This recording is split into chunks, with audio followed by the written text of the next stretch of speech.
Book 1.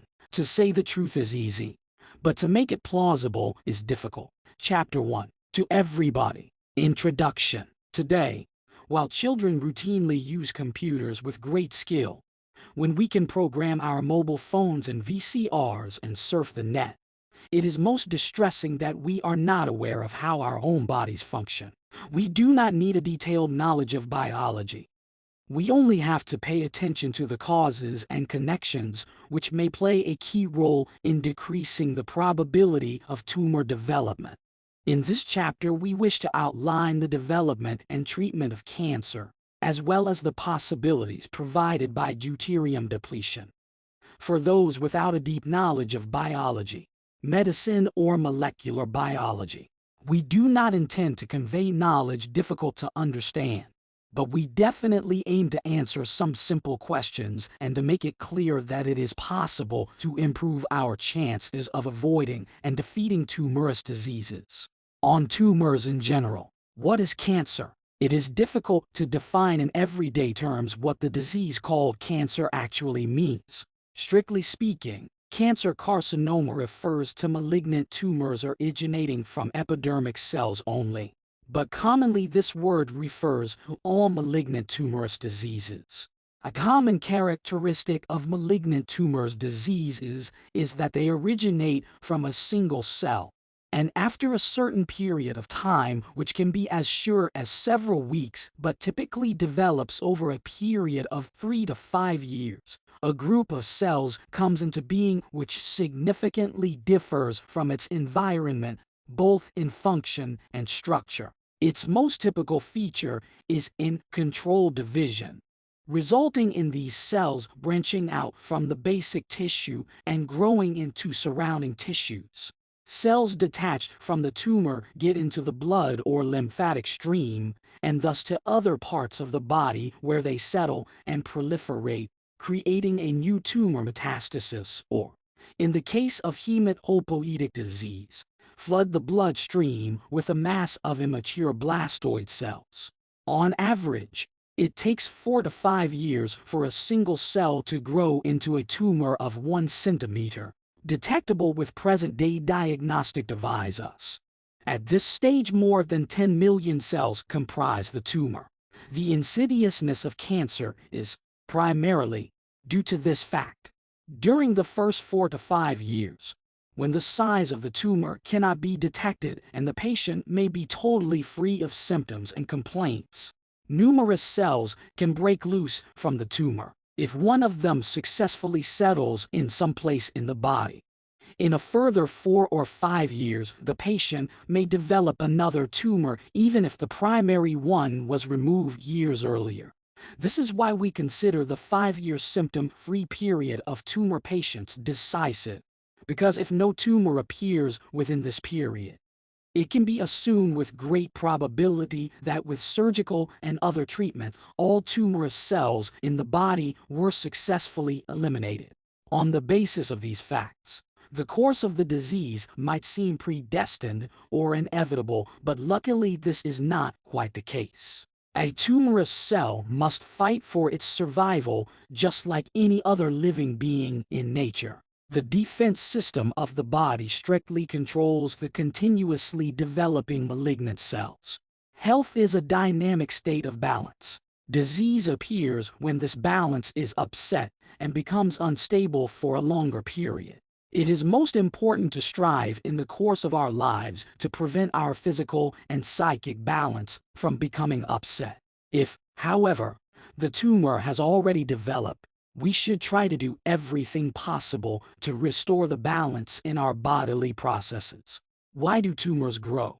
The tumor is the end product of a very complex process consisting of multiple steps.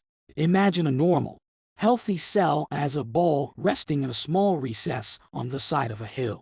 Process is occurring within the cell, sometimes result in the cell's center of gravity, causing it to almost topple over that small brim, which prevents it from falling down the slope. But further processes might help it get back to a safer point of the recess. In healthy cells, forces aligned in the direction of the slope are in balance with those drawing it back. The first event leading to tumor development is when the cell topples over the first brim. To prevent the cell from breaking away, there is another recess in which it again spends some time, but if the force is aligned in the direction of the slope prevail, it soon topples over again and starts rolling downhill. The further a cell moves, the lower the brim on the next level and the steeper slope. The processes occurring within the cell cannot permanently hold it at any of these points. The cell breaks away, and it cannot be stopped. It starts to divide beyond control. Figure 1.1. In the following we present some processes which, when they become imbalanced, result in the cell starting to roll downhill. Figure 1.1. The growth of a tumor is a process of several steps.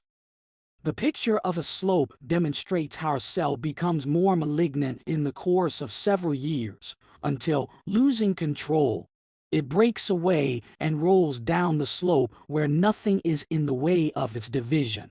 Defects in the genetic program. It is generally accepted that the primary cause of tumor growth is a series of accidents in the genetic program. During the lifespan of humans, from insemination to death, about 10-16 cell divisions occur.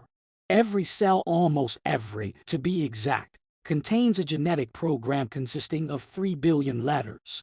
The program is written by nature with the help of only 4 letters A, T, G, C, which correspond to the 4 bases constituting DNA, the hereditary substance of cells. This book contains approximately 260,000 letters, so the genetic program of a single cell could be written down in more than 10,000 books of the same size. Before each division, the cell copies its genetic program so that the successor cell also possesses the same program. When replicating the genetic program, the enzyme protein which carries it out sometimes makes errors. So in the successor cell, the appropriate letter does not always get to a given place in the genetic program. These accidents occur at certain points in the genetic program consisting of 3 billion letters base pairs, that is, in sections which have a distinguished role in regulating cell division. Then these cells behave differently from the surrounding ones and divide more often.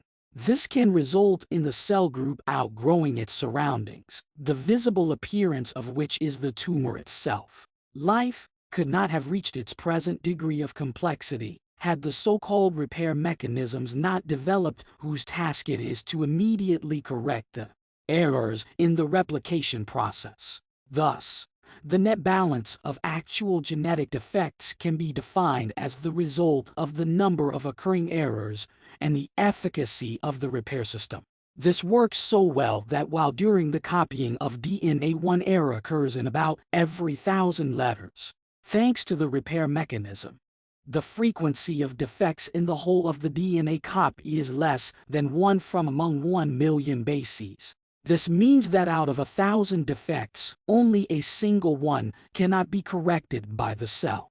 Figure 1.2 demonstrates the factors affecting the origin of genetic errors and those eliminating them. It is important to note that just as people differ in many respects, the same is true for the activity of the repair enzyme. There are people for whom this mechanism works very efficiently and others whose percentage of defects is higher. This partly explains why, for 2 people belonging to the same risk factor group, one becomes a cancer patient and the other does not. From a prevention point of view, these observations convey 2 essential messages. Figure 1.3. All alien materials entering into the body which increase the incidence of genetic defects mutation and increase the probability of cancer. This explains why, in the case of smokers, those living in polluted areas or working with carcinogenic materials, the incidence of tumorous diseases differs from that of the average population. The younger the age when the first genetic defects occur, the greater the probability of collecting further mutations which lead to tumor growth over the course of a lifetime. This is supported by the fact that the probability of cancer incidence increases with age. Source: Molecular Biology of the Cell, 2nd edition. Over the course of our lifetime, ever more cell divisions take place, and the number of randomly occurring genetic defects in the genetic program also increases. The result of this abundance is that within a cell, where the genetic accident afflicting the regulation of cell division had formerly happened, the appearance of a further one can easily tip the cell over the last brink. Aware of this, it is especially sad to see children and teenagers smoke their first cigarettes early in the morning on the way to school. If a more conscious and vigorous health campaign does not change this, it is highly probable that many of them will suffer from cancer and that the disease will develop at an early age. The risk to people whose cells have a given genetic defects at the moment of birth is similarly greater. Today, the susceptibility in many families to develop cancer can be well traced. So it is especially important that they reduce the likelihood of further genetic defects occurring. Cells not only try to correct genetic defects, but there are also refined mechanisms within the cell which decrease the amount of reactive materials, which may cause genetic damage. It is obvious that there is a great advantage to keeping DNA intact, as the repair mechanism has to only correct minor errors. The cells in which these mechanisms are present have an undisputable advantage over the rest. During the natural processes of cells, great masses of reactive material come into being every day, yet so do a number of harmful materials from the environment, which eventually find their way into the cells. Well-known cell protectors are the antioxidants vitamin C and A, as well as selenium, whose role, among others, is to neutralize free radicals emerging in cells. Cells also produce numerous proteins to protect them from materials of other types. The enzyme called N-acetyltransferase NOT or the enzyme glutathione-transferase M1-GSTMI are good examples. In smokers, they may play a decisive role in tumor growth. Smokers with low blood levels of NOT have a 2.5 times greater risk of developing cancer of the bladder than smokers with a high NOT activity. Similarly, insufficient levels of GSTM1 triples the risk of lung cancer. We imagine the cell on the slope. We can see that this state is also the result of a balancing process. If a person has low levels of the above enzymes, the balance will not necessarily tip over if he quits smoking. That is, it does not burden his weak protective system any further. Figure 14. The reverse is also true. Not all smokers develop lung cancer, a fact that is partly due to the strong detoxifying system which protects the genetic program from getting damaged. Figure 1.4b.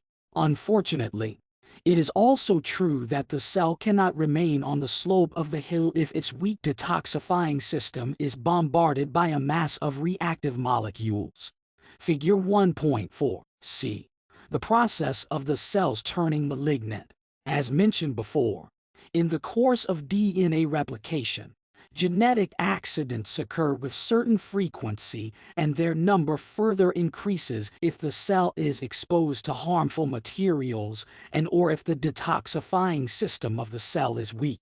From the point of view of cancer growth, genetic defects occurring in the so-called oncogenes, that is DNA sequences, which play a key role in the regulation of cell division, are especially significant.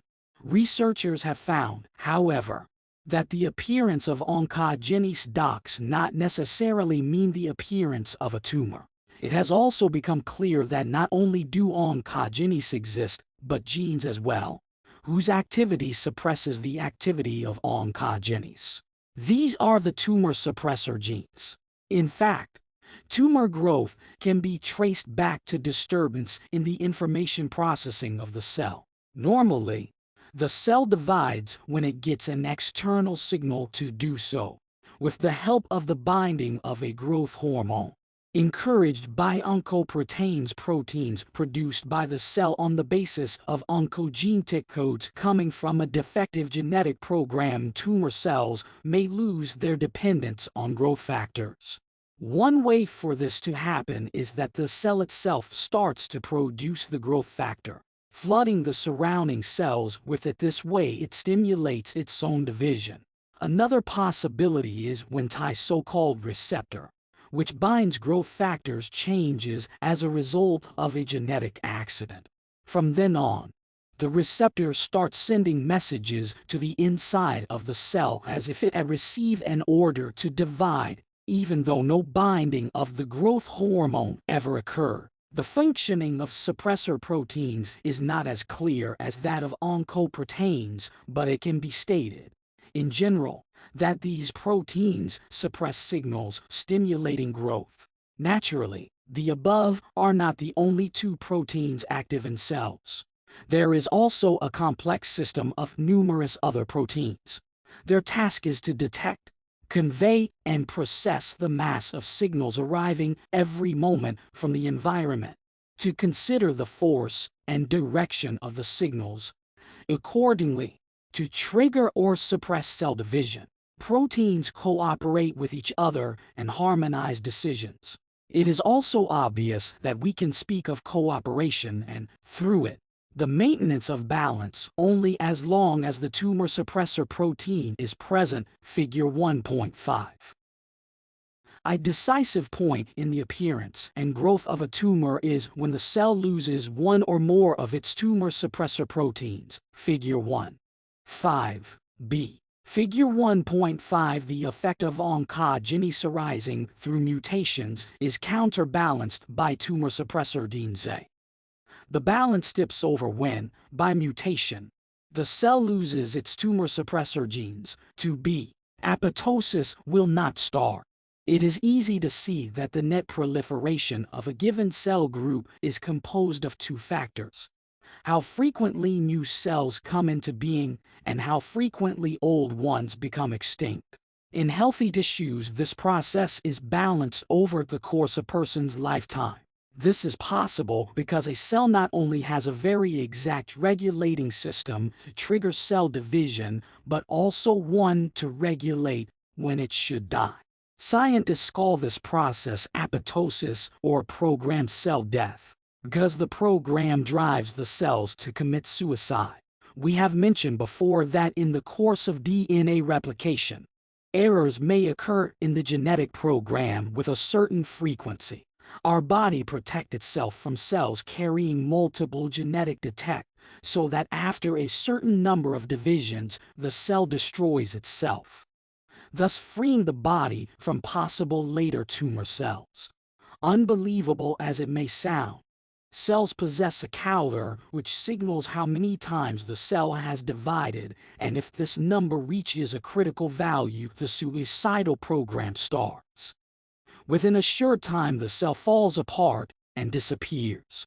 The cell in some way or another can also perceive if its DNA has been seriously damaged. In such cases, it does not even try to repair the defects, but destroys itself. The above mechanism works as a twofold filter against the appearance of a tumor. Firstly, it prevents genetically impaired cells from surviving, but also, if the primary tumor has already appeared, actual cell proliferation only occurs if cells succeed in eliminating the program triggering their death. Otherwise, cells would divide in vain, as because of the high rate of cell death there would be no net cell number increase, or, if so, a minimal one. Based on the above, it should be obvious that it is only a matter of time before, if from among the cells in the primary tumor at least one can eliminate the apoptosis program, an advantage in selection takes place which enables the cell to quickly outgrow its surroundings. Thus the primary tumor starts to grow at a great speed. Figure 1.6. Phase III.